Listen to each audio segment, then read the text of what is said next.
Hello everyone, कैसे हो आप सभी। आशा करती हूँ सभी अच्छे होंगे, स्वस्थ होंगे। आप सभी का स्वागत है अचीवर्स ऑनलाइन प्लेटफॉर्म पर। और आज की इस वीडियो में हम अपना ज्योग्राफी का एक टॉपिक करने जा रहे हैं और ये टॉपिक आपका HPSC और HTET दोनों के लिए ही बेनिफिट रहेगा। तो आप सभी ने HPSC की जो वैकेंसी निकली हुई है उसके बारे में सबको पता ही है और उसमें ज्योग्राफी सब्जेक्ट की भी 116 वैकेंसीज हैं। और इसके साथ साथ ये जो आपके HPSC साइट से आप सारी इन्फॉर्मेशन कलेक्ट कर सकते हो वैकेंसी की, कब फॉर्म फिल हो गए, कब लास्ट डेट है, ये सब कुछ। तो आज का जो हमारा टॉपिक है ये HPSC के सिलेबस के अकॉर्डिंग ही है। उसमें आपने टॉपिक 1 में जो देखा होगा, मैंने सिलेबस वीडियो भी चैनल पर डाल रखी है। जिन बच्चों ने नहीं देखी है तो वो वहाँ पर जाकर देख सकते हैं। तो यहाँ पर ये जो टॉपिक है आपका अंतर्जात बल और बहिर्जात बल, ठीक है, इसे क्या बोलते हैं, इसे इंग्लिश में क्या बोलते हैं, endogenetic forces and exogenetic forces. तो एंडोजेनेटिक फोर्सेस अंतर्जात बल और बहिर्जात बल एक्सोजेनेटिक फोर्सेस, ठीक है। ये एक तरीके का फोर्स होता है, बल होता है। तो ये तो आपका टॉपिक का नेम है, ठीक है। अब इसमें आपको ये वाला टॉपिक करने से पहले एक छोटी सी डेफिनेशन है और एक छोटी सी बात है, वो आपको समझनी बहुत ज़्यादा जरूरी है। वो क्या है, अर्थ मूवमेंट। अर्थ मूवमेंट क्या होता है, अर्थ मूवमेंट क्या होता है। अर्थ मूवमेंट को हिंदी में क्या कहते हैं, इसे कहते हैं भूपटल। देखो अर्थ के बहुत सारे नाम हैं, भूपटल आप कह दो, भूपृष्ठ आप कह दो, तो अलग अलग डिफरेंट नेम है। और मूवमेंट के लिए बार बार जो वर्ड यूज होगा वो होगा भाई संचलन, ठीक है, संचलन। तो इंग्लिश वाले नाम से बच्चे ज्यादा समझ जाते हैं, तो इसलिए मैंने इंग्लिश वाला भी लिख दिया है यहाँ पर। तो अर्थ मूवमेंट और भूपटल संचलन या भूपृष्ठ संचलन, तो ये डिफरेंट टाइप ऑफ नेम्स हैं अर्थ के ही, तो इसमें कंफ्यूजन मत होना। तो सबसे पहले आप इस डेफिनेशन को समझोगे कि अर्थ मूवमेंट होता क्या है, भूपटल संचलन क्या होता है। यानी हमारी पृथ्वी के आंतरिक भाग में, देखो आज का जो टॉपिक है ना, इसमें हम जितना भी कंसेप्ट पढ़ेंगे वो सारा का सारा कंसेप्ट हमारी अर्थ के इंटरनल पार्ट से रिलेटेड रहेगा, ठीक है। कि हमारे अर्थ के इंटरनल पार्ट में कौन कौन से फोर्सेस काम करते हैं, किस तरीके से काम करते हैं, कितने टाइप के फोर्सेस होते हैं, और आगे भी आप उनके सब पार्ट भी रिवीजन करोगे। तो यहाँ पर सबसे पहले भूपटल संचलन के बारे में थोड़ा सा समझ लो। हमारी पृथ्वी के आंतरिक भाग में, पृथ्वी के आंतरिक भाग में जो भी गति उत्पन्न होती है या जो भी मूवमेंट होता है उसे कहते हैं अर्थ मूवमेंट। यानी अर्थ के इंटरनल पार्ट में जो भी मूवमेंट उत्पन्न होते हैं, पैदा होते हैं, उन्हें क्या कहते हैं, भूपटल संचलन कहते हैं। ये गतियां ही होती हैं जिनकी वजह से हमारी अर्थ के अंदर बहुत कुछ बदल जाता है और जिसके कुछ मेजर पॉइंट्स हमें अर्थ के बाहर भी दिखते हैं, ठीक है। हमारे अर्थ की इंटरनल जो स्ट्रक्चर है उसी की वजह से अर्थ के ऊपर आप पर्वत, महाद्वीप, पठार, मैदान, ये सारे जो फिजिकल स्ट्रक्चर हैं इन सबको देख पाते हो। तो सबसे पहले अर्थ मूवमेंट, भूपटल संचलन आपको पता चल गया क्या होता है कि भाई पृथ्वी के आंतरिक भाग में जो भी गति पैदा होती है, उत्पन्न होती है, उसे ही क्या कहते हैं, भूपटल संचलन कहते हैं, जो मूवमेंट पैदा होती है। अब ये जो भूपटल संचलन में जो गति पैदा होती है वो 3 कारणों से पैदा होती है। वो 3 कारण कौन से हैं, यानी हम कह सकते हैं 3 फैक्टर्स हैं, ठीक है, 3 कॉजेज हैं जिनकी वजह से ये गति उत्पन्न होती है हमारी अर्थ के अंदर। और इस अर्थ की गति की वजह से ही आपके ये अंतर्जात बल और बहिर्जात बल पैदा होते हैं, एंडोजेनेटिक फोर्सेस और एक्सोजेनेटिक फोर्सेस। तो जो भूपटल संचलन है वो 3 कारणों से होता है। सबसे पहला कारण क्या रहेगा, सबसे पहला कारण रहेगा भाई हमारी पृथ्वी के आंतरिक भाग में यानी पृथ्वी के इंटरनल पार्ट में तापीय विषमता। तापीय विषमता, अब ये तापीय विषमता क्या होता है, ठीक है, तापीय विषमता क्या होता है ये भी मैं आपको बताऊंगी। दूसरा कारण लिख लो, द्रव पदार्थों का स्थानांतरण। द्रव पदार्थों का स्थानांतरण, स्थानांतरण यानी एक जगह से दूसरी जगह उनका जाना, ठीक है। स्थानांतरण यानी माइग्रेशन, जिसे आप वर्ड यूज करते हो ना, प्रवास हो तो प्रवास हो गया, स्थानांतरण लाइक दैट आप एक जगह से दूसरी जगह पर चले गए, वो हो गया। और तीसरा कारण क्या होगा भाई, हमारी अर्थ के इंटरनल पार्ट में जितनी भी चट्टानें हैं उन चट्टानों का फैलाव यानी उनका फैल जाना और सिकुड़ना, ठीक है। अब ये 3 मेजर कारण हैं जिनकी वजह से अर्थ में मूवमेंट होती है। फर्स्ट कारण तापीय विषमता। आप सभी पीजीटी की तैयारी कर रहे हो, ज्योग्राफी के स्टूडेंट हो, आप सबको अच्छी तरीके से पता है हमारी अर्थ का जो इंटरनल पार्ट है उसमें एक जैसा टेम्परेचर नहीं है। हर 32 मीटर की गहराई पर 32 मीटर की गहराई पर आपका 1 डिग्री सेल्सियस टेम्परेचर इंक्रीज होता है जैसे जैसे हम अर्थ के इंटरनल पार्ट में जाते हैं। तो 32 मीटर की गहराई पर 1 डिग्री सेल्सियस, ठीक है। क्रस्ट आपकी चट्टानों से बनी हुई है, बेसाल्ट, ग्रेनाइट, सियाल और साइमा। वहीं अगर हम देखें मेंटल, तो मेंटल लेयर में आपके भाई कैसे पदार्थ हैं, आपका एस्थेनोस्फीयर वाला जो पार्ट है वो मेल्ट हुआ प्लाज्मा की फॉर्म में है। कहीं पर हमारी अर्थ ठोस है, सॉलिड है, कहीं पर हमारी अर्थ लिक्विड फॉर्म में है, कहीं पर सेमी लिक्विड फॉर्म में है। अगर इंटरनल कोर की बात करें पृथ्वी के आंतरिक भाग में, तो वहां पर भी आउटर कोर का आपका अलग टेम्परेचर है, इंटरनल कोर का अलग टेम्परेचर है। तो इन सब बातों से एक चीज ये पता चलती है कि जो हमारी अर्थ का इंटरनल पार्ट है उसमें जो आपका तापमान है वो अलग अलग है, ठीक है। हर लेयर में टेम्परेचर अलग है और इसकी वजह से ही आपकी अर्थ का इंटरनल जो पार्ट है उसमें जो चट्टानें हैं वो कहीं पर मेल्ट हुई फॉर्म में है और कहीं पर क्या है, सॉलिड फॉर्म में है। तो तापीय विषमता यानी तापमान का अलग अलग होना, कहीं पर ठोस है चट्टानें, कहीं पर मेल्ट है, तो उसी के अनुसार ही मूवमेंट होती है अर्थ में। नेक्स्ट, द्रव पदार्थों का स्थानांतरण, यानी जहां पर हमारी अर्थ लिक्विड फॉर्म में है। लिक्विड फॉर्म क्या होती है, लिक्विड फॉर्म क्या, पानी थोड़ी ना, वहां पर मीन्स वहां पर जो चट्टानें हैं अर्थ का टेम्परेचर इतना ज्यादा बढ़ जाता है कि वो चट्टानें मेल्ट हो जाती हैं, ठीक है। रॉक एक फिक्स टेम्परेचर पर आके मेल्ट होने लग जाती है। तो जब चट्टानें आपकी मेल्ट हो जाती है तो फिर वो क्या बन जाती है, मैग्मा। अर्थ के अंदर चट्टानें मेल्ट होती है उसे ही तो मैग्मा कहते हैं, और यही मैग्मा आपके द्रव पदार्थ है वहां के अर्थ के अंदर के, ठीक है। तो जो मैग्मा है, जब अर्थ की चट्टान मेल्ट हो जाएगी तो मैग्मा एक जगह से दूसरी जगह फिर बहना स्टार्ट हो जाता है, उसे जहां पे जगह मिलेगी वो वहीं पर चला जाएगा। Got it. आगे बढ़ते हैं।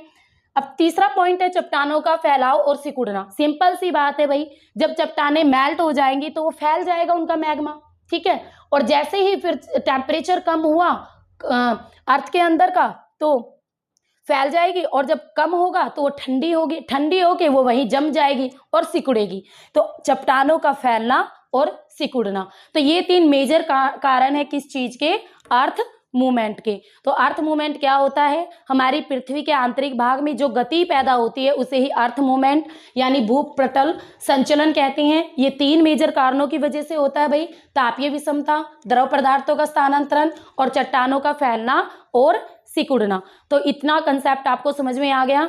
अब इसी टॉपिक से यानी इस अर्थ मूवमेंट को ही आगे चलकर 2 पार्ट्स में डिवाइड किया जाता है, अंतर्जात बल और बहिर्जात बल। यानी इस भूपटल संचलन की वजह से आपके 2 फोर्सेस पैदा होते हैं।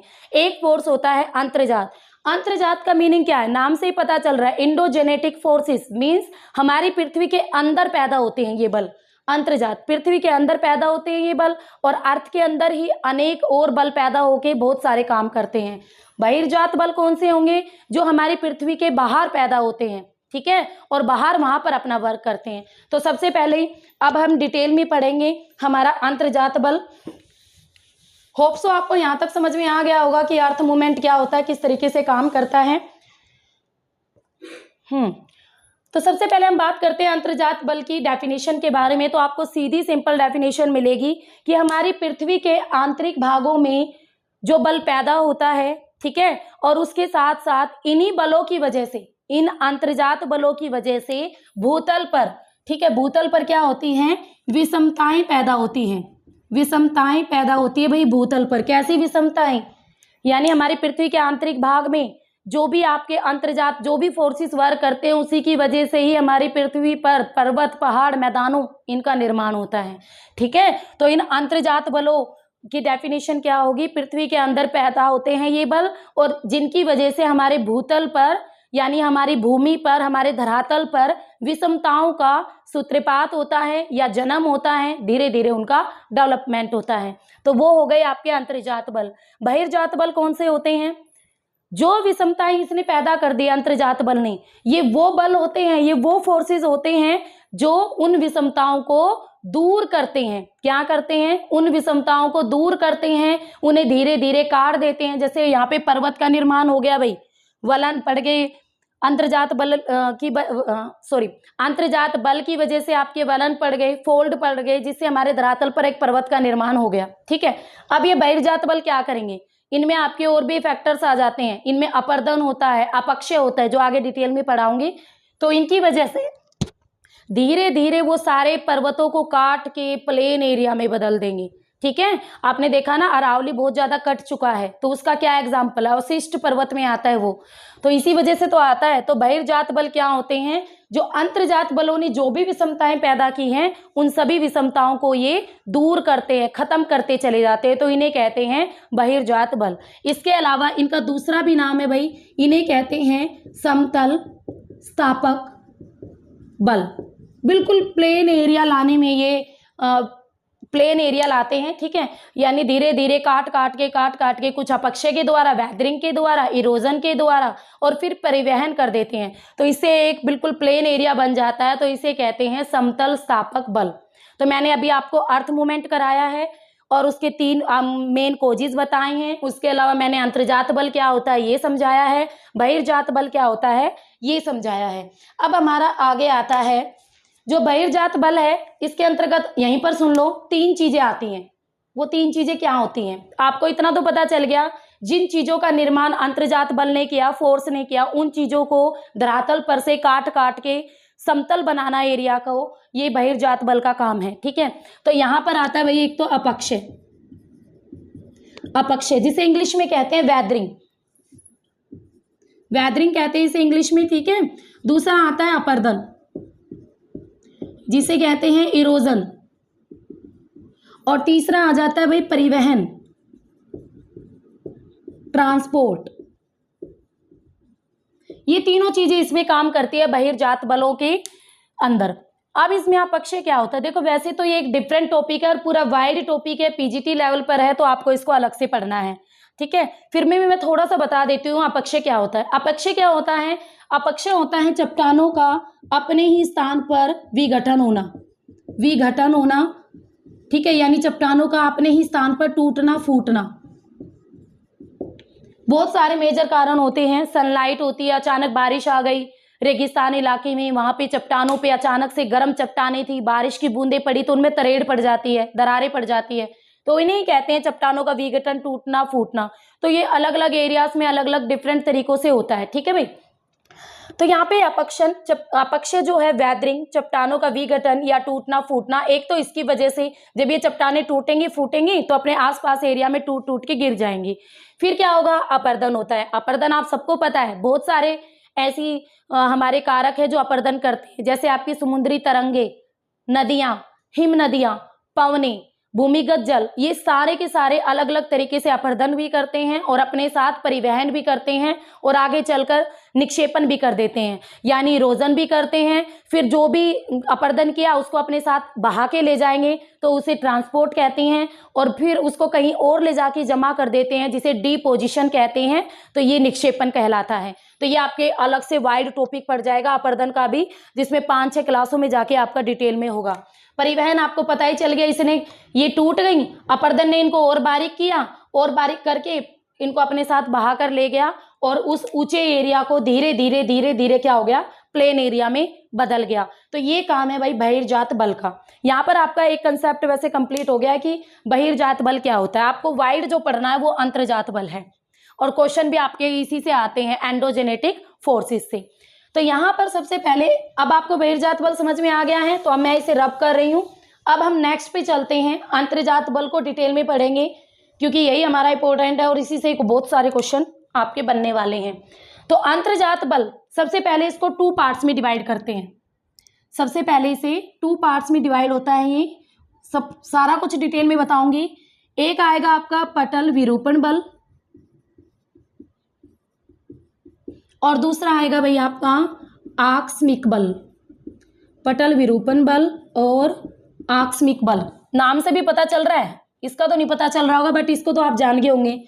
आकस्मिक बल क्या होता है, आकस्मिक बल क्या होता है, अचानक से कोई फोर्सेस ने काम कर दिया, यानी अचानक से कोई घटना घट गई। मीन्स जैसे भाई आपके भूकंप और ज्वालामुखी, तो आपके जो भूकंप और ज्वालामुखी हैं वो आकस्मिक बल का ही एग्जाम्पल है।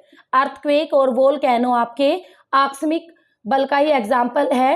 तो इसकी अगर डेफिनेशन आती है, ऑप्शन में आपको आकस्मिक बल लिखा हुआ मिले तो समझ जाना कि सीधी डेफिनेशन मिलेगी आपको, पृथ्वी के आंतरिक भाग में जब अचानक से कोई घटना घटित होती है तो कौन सा बल होता है, तो उस बल का नाम रहेगा आकस्मिक बल। और इसके एग्जाम्पल में आ जाएंगे भूकंप और ज्वालामुखी। और भूकंप और ज्वालामुखी आप सबको पता है एक वाइड टॉपिक है, तो आज की क्लास में मैं इन दोनों को तो पढ़ाऊंगी नहीं, ठीक है।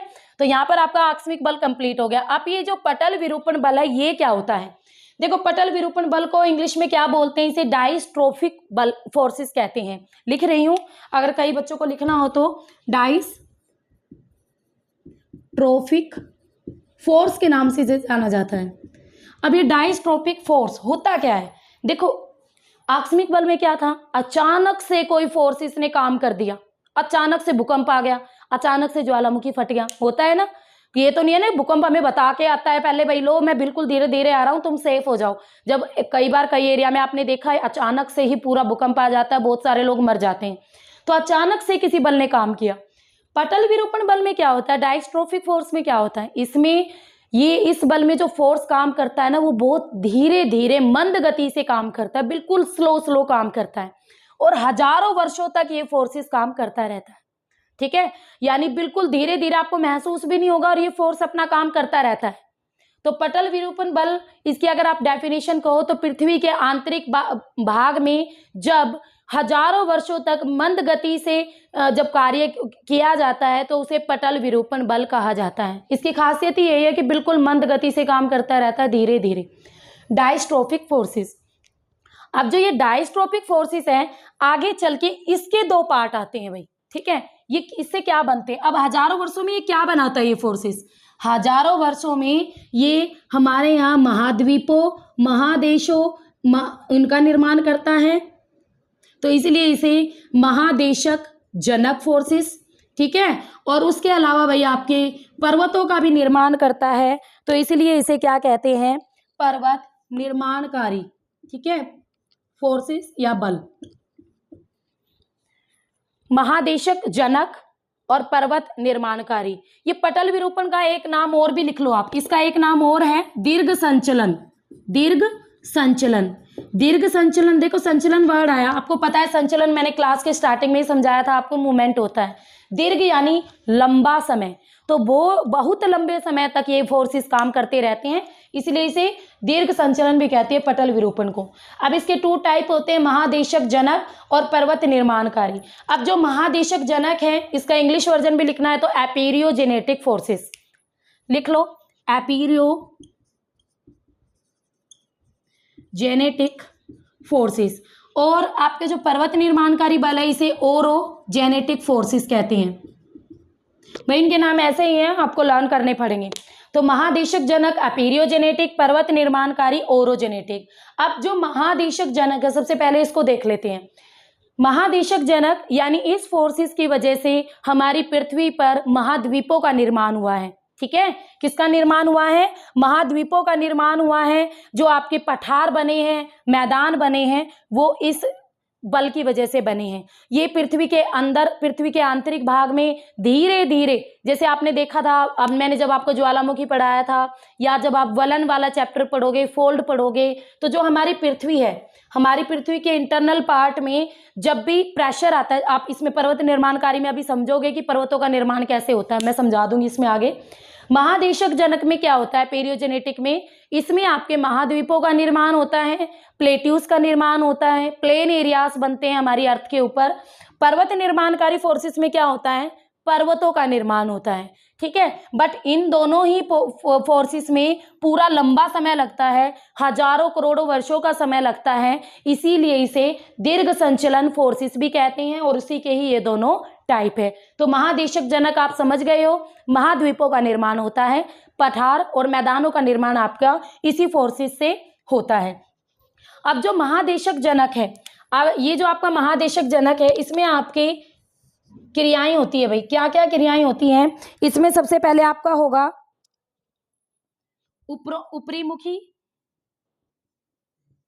ऊपरीमुखी संचलन होता है एक होता है अधोमुखी संचलन।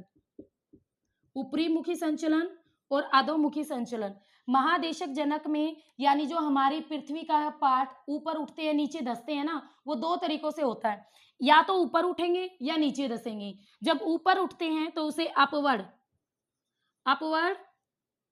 मूवमेंट कहते हैं, ठीक है, अपवर्ड मूवमेंट्स के नाम से जाना जाता है, यानी ऊपरी मुखी संचलन।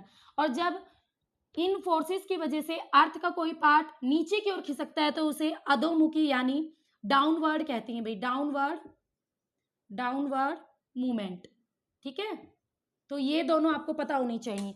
तो महादेशक जनक फोर्सेस में दो ही चीजें होती हैं, या तो हमारी अर्थ का पार्ट ऊपर की ओर उठेगा, और जब ऊपर की ओर थोड़ा थोड़ा ऊपर उठता है तो उसे ऊपरी मुखी कहते हैं, या फिर नीचे की ओर धंसता है तो उसे अधोमुखी के नाम से जाना जाता है। उसके बाद जो आपका ऊपरमुखी है और अधोमुखी है, इनको भी आगे चल के टू पार्ट्स में डिवाइड किया जाता है। इनके टू पार्ट कौन कौन से होते हैं? देखो, हमारे ये धरातल की बात करें, ऊपरी मुखी की बात करते हैं अपवर्ड की, तो दो ही चीजें होती हैं। जब आपका पृथ्वी का कोई पार्ट यानी हमारे धरातल का कोई पार्ट ऊपर की ओर उठता है तो उसे हम क्या कहते हैं? उत्थान। क्या कहेंगे? उत्थान। तो हमारे धरातल का कोई भी पार्ट जब अपने आसपास के एरिया से ऊपर उठने लगता है, जब इन फोर्सेस की वजह से हमारे धरातल का कोई भी पार्ट धीरे धीरे ऊपर उठने लगता है तो उसे उत्थान के नाम से जाना जाता है, ठीक है। और जब हमारे समुद्र तट के पास वाला एरिया, ठीक है, जैसे आपके जो कोस्टल एरियाज हैं उनके आसपास वाला एरिया इन बलों की वजह से, इन फोर्सेस की वजह से ऊपर उठने लगता है, ऊपर उठ जाता है, अपने आसपास के एरिया से थोड़ा सा ऊपर उठ जाता है, तो उसे निर्गमन के नाम से जाना जाता है। किस नाम से जाना जाता है? निर्गमन के नाम से जाना जाता है। तो उत्थान को अपलिफ्ट कहते हैं भाई, इंग्लिश में अपलिफ्ट, ठीक है। तो उत्थान क्या होता है? जब आपका लैंड का पार्ट ऊपर उठेगा तो उसे उत्थान कहेंगे, और ये किसके टाइप में आ जाएगा? महादेशक जनक का सब पार्ट हो जाएगा ये। निर्गमन में क्या होता है? जब समुद्र का एरिया, ठीक है, कोस्टल एरिया आपका, वो अपने आसपास के एरिया से ऊपर उठ जाएगा तो उसे निर्गमन कहते हैं। तो देखो, ऊपरी मुखी में हमने वही दोनों टाइप पढ़े हैं जिनमें हमारे पार्ट, अर्थ का जो पार्ट्स हैं वो ऊपर उठते हैं। अब अधोमुखी में हम कौन से टाइप पढ़ेंगे? जिनमें हमारे अर्थ के पार्ट नीचे बैठते हैं, यानी कोई खाई बन गई है, ठीक है, नीचे धस गई है जमीन, जिसे आप बोलते हो भाई नीचे धस गई जमीन, तो वो ये होता है अधोमुखी। अधोमुखी बल की वजह से आपकी जमीन नीचे धसती है। तो यहाँ पर भी आपके टू पार्ट्स आते हैं। एक आता है भाई आपका जिसे हम बोलते हैं अवतलन, और एक होता है निमंजन। निर्गमन तो उसमें आता है, इसमें निमंजन आता है, ठीक है। निमंजन को सब्सिडेंस कहते हैं, निमंजन को सब्सिडेंस कह देते हैं। तो अवतलन क्या होता है?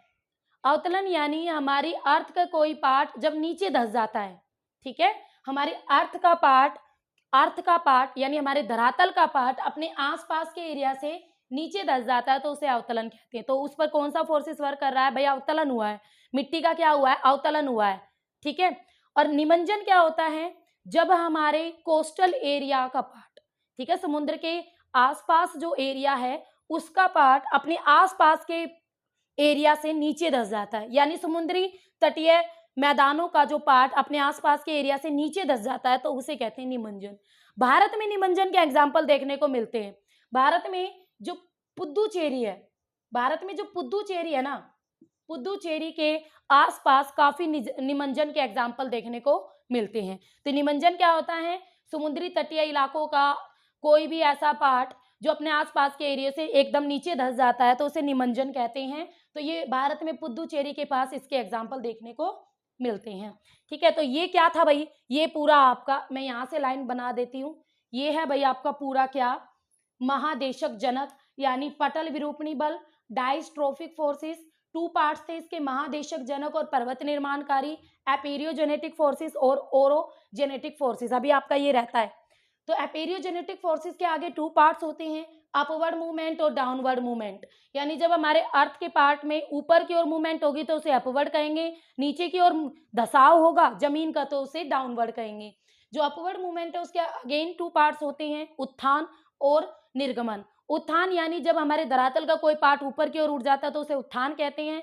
जब समुद्री तटीय मैदान का कोई पार्ट आपके आसपास के एरिया से ऊपर उठ जाता है तो उसे निर्गमन कहते हैं।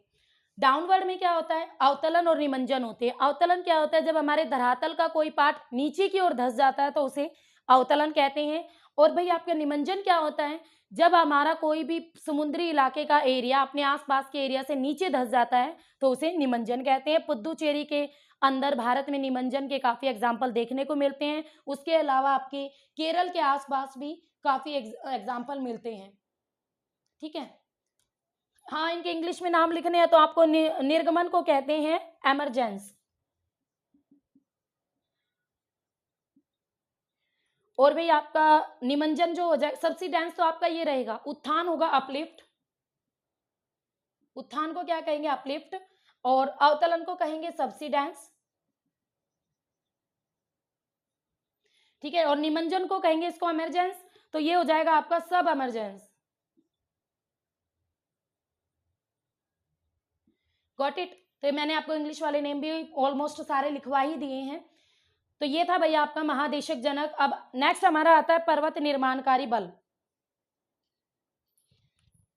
पर्वत निर्माणकारी बल में क्या होता है, अगर आपको स्क्रीनशॉट लेना तो आप ले सकते हो, मैं साइड में हूं, मैं फिर अब इसको इरेज करूंगी। ठीक है, क्योंकि मैंने दोबारा आपको रिवाइज करवा दिया है, तो फटाफट ले लीजिए स्क्रीनशॉट।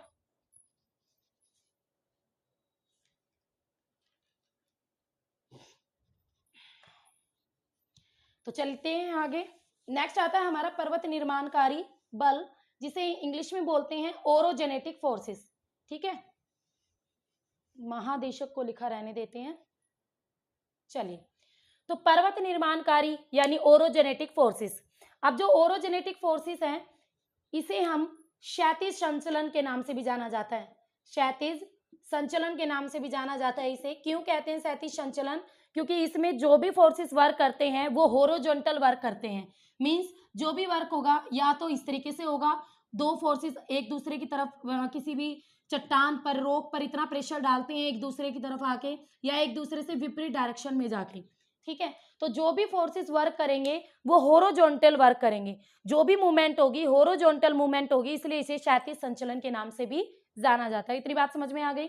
पर्वत निर्माणकारी बलों में आपके पर्वतों का निर्माण होता है। किसका निर्माण होता है, पर्वतों का। ठीक है, अब इसमें जो दो बल काम करते हैं, या तो आपका तनाव होता है या संपीड़न होता है। समझो इस बात को, या तो भाई आपका तनाव होगा, दो ही चीजें होती हैं इसमें। तो आगे चल के इसके टू पार्ट्स होते हैं, एक पार्ट में आपका आ गया तनाव, तनाव बल काम करेगा, दूसरे में संपीड़न। अब ये तनाव में क्या होता है, तनाव में क्या होता है, देखो संपीड़न में और तनाव में यही वाले फोर्सेस काम करेंगे। जब आपके दो फोर्सेस, दोनों तरफ से पूरा प्रेशर लग रहा है, पूरा बल लग रहा है, ठीक है, पूरा फोर्सेस लगाया गया है, और बीच के पार्ट में देखो ये कोई आपकी चट्टान है भाई, या आपकी चट्टान है, इस पे दोनों तरफ से पूरा इसको खींचा जा रहा है। अब जिसको दोनों तरफ से खींचा जाएगा तो बीच में दरार पड़नी स्टार्ट हो जाती है। क्या हो जाती है, बीच में दरार पड़नी स्टार्ट हो जाती है। तो एक दरार का नाम होता है, दरार का निर्माण होता है, सॉरी दरार का क्या होता है, निर्माण होता है। अब जो दरार बन गई तो इस वाली सिचुएशन को कहते हैं तनाव। क्या कहेंगे, इस वाली सिचुएशन को तनाव के नाम से जाना जाता है। जब दोनों तरफ से ऑपोजिट डायरेक्शन से पूरा बल लगाया जाता है तो आपकी एक दरार का निर्माण होता है चट्टान में या धरातल में। तो इस सिचुएशन को, इस फोर्सेस को क्या नाम दिया गया है, तनाव। ठीक है, संपीड़न क्या होता है, संपीड़न होता है जब किसी चट्टान पे, मानो ये कोई चट्टान है, दोनों तरफ से इस पे पूरा प्रेशर डाला जा रहा है, पूरा इसको दबाया जा रहा है। ठीक है, तो धीरे धीरे क्या होगा, ये वाला जो पार्ट है या तो ये धीरे धीरे ऊपर की ओर उठना स्टार्ट हो जाएगा या फिर वो नीचे की ओर धसेगा। दो ही चीजें होंगी, या तो ये ऊपर की ओर उठेगा या नीचे की ओर धस जाएगा। तो जब ये ऊपर की ओर उठता है तो पर्वतों की शेप ले जाता है, तो आपके पर्वत बन जाते हैं। ठीक है, तो जब ये ऊपर की ओर उठता है तो क्या होता है, पर्वतों की शेप लेता है और पर्वत बन जाते हैं। और इसमें जो बल काम करता है उसे ही कहते हैं संपीड़न बल। तो जब एक दूसरे से दूर जाते हैं तो तनाव काम करता है, जब एक दूसरे के नजदीक आने वाला जो बल होता है उसे संपीड़न का काम करता है। ठीक है, तो तनाव क्या होता है, संपीड़न क्या होता है, आप अच्छी तरीके से समझ चुके हो। जब आपके तनाव फोर्सेस वर्क करते हैं तब आपके दरार का निर्माण होता है। संपीड़न के फोर्स के द्वारा क्या होता है, कंप्रेशन के द्वारा क्या होता है, आपके पर्वतों का निर्माण होता है। धरातल का वो पार्ट धीरे धीरे पर्वतों की शेप लेकर ऊपर उठने लगते हैं। जैसे हमारे वर्ल्ड के युवा वलित पर्वत है, ठीक है, जैसे हमारे भाई वर्ल्ड के पर्वत है, जैसे आपका लाइक दैट इंडिया का ही ले लेते हैं, हिमालय पर्वत, आज भी उसकी हाइट बढ़ रही है। आज भी हिमालय में धीरे धीरे वो ऊपर उठ रहा है। ये एक युवा वलित पर्वत है, ठीक है, और इसमें जो बल वर्क करता है ना हिमालय पर्वत में, वो संपीड़न बल ही है। कौन सा बल वहां पे फोर्स कर रहा है अर्थ के अंदर? संपीड़न बल के कारण ही हिमालय में आपकी आज भी मूवमेंट देखने को मिलती है। तो आपका जो तनाव है इसको भी आगे चलकर 2 पार्ट्स में डिवाइड कर देते हैं। तनाव को जो तनाव है इसके भी 2 पार्ट्स में डिवाइड कर देते हैं इसको। एक तो आपका हो जाता है भ्रंश और एक हो जाता है भाई चटकन, यानी चटक्कर दीवार कोई चट्टान अलग हो गई, और भ्रंश तो आपका अलग टॉपिक है, पूरा वाइड टॉपिक है, आप अलग से पढ़ोगे। संपीड़न, संपीड़न को भी आगे चल के 2 पार्ट्स में डिवाइड कर देते हैं। एक इसका पार्ट होगा भाई क्या? वलन, जो कि आपका पूरा वाइड टॉपिक है, और एक पार्ट होता है इसका संवलन, संवलन, ठीक है। तो इसमें भी आपकी तनाव को भी 2 पार्ट्स में डिवाइड करते हैं, भ्रंश और चटकन। संपीड़न को भी 2 पार्ट्स में डिवाइड करते हैं, वलन और संवलन। वलन क्या होता है? जब चट्टानों में आपके मोड़ पड़ जाते हैं, इसे वलन कहते हैं। वलन और संवलन दोनों बिल्कुल अलग अलग हैं, दोनों की डेफिनेशंस अलग अलग है। ये पूरा आपका एक टॉपिक है और ये पूरा आपका एक टॉपिक है अलग से। तो आज की क्लास में हमारा ये टॉपिक कंप्लीट हो गया है, अंतर्जात बल और बहिर्जात बल, ठीक है। और मैंने पूरी क्लास आपको दोबारा रिवीजन करा दी है। अंतर्जात बहिर्जात से पहले मैंने आपको अर्थ मूवमेंट कराया था, अर्थ मूवमेंट क्या होते हैं, इसके 3 कॉजेस कराए। उसके बाद जो अर्थ मूवमेंट है उसमें 2 फोर्सेस वर्क करते हैं, आपकी इंडोजेनेटिक और एक्सोजेनेटिक। इंडोजेनेटिक के आपके 2 पार्ट्स होते हैं, पटल विरूपण यानी डायस्ट्रोफिक फोर्सेस, और आकस्मिक बल। आकस्मिक बल में आपके भूकंप और ज्वालामुखी आते हैं, तो इसका काम यहीं पर खत्म हो जाता है।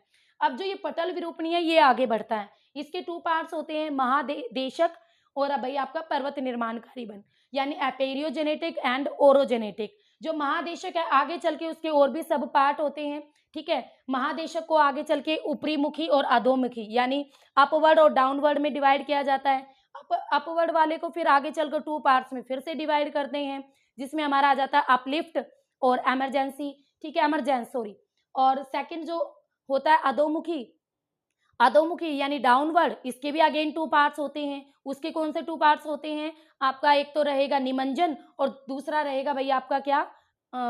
अवतलन, हाँ अवतलन। तो सबसिस्टेंस और दूसरा आ जाएगा आपका सब एमरजेंस। तो ये था महादेशक। पर्वत निर्माणकारी बल के 2 बल काम करते हैं यहाँ पर, एक तनाव एक संपीड़न। तनाव के द्वारा दरारों का निर्माण होता है, संपीड़न के द्वारा आपके माउंटेन बनते हैं। तनाव को आगे चल के 2 पार्ट में डिवाइड करते हैं, भ्रंश और चटकन, और संपीड़न को भी आगे चल के 2 पार्ट्स में डिवाइड किया जाता है, वलन और संपीड़न, संवलन। तो यहाँ पर 1 और 2 ये 2 क्लासेस, ये 2 टॉपिक आपके अलग से हैं। उसके अलावा भूकंप भी आपका अलग टॉपिक है और ज्वालामुखी भी अलग टॉपिक है। आपका इसी क्लास से 4 टॉपिक और भी रह जाते हैं जो इसी क्लास से जुड़े हुए हैं।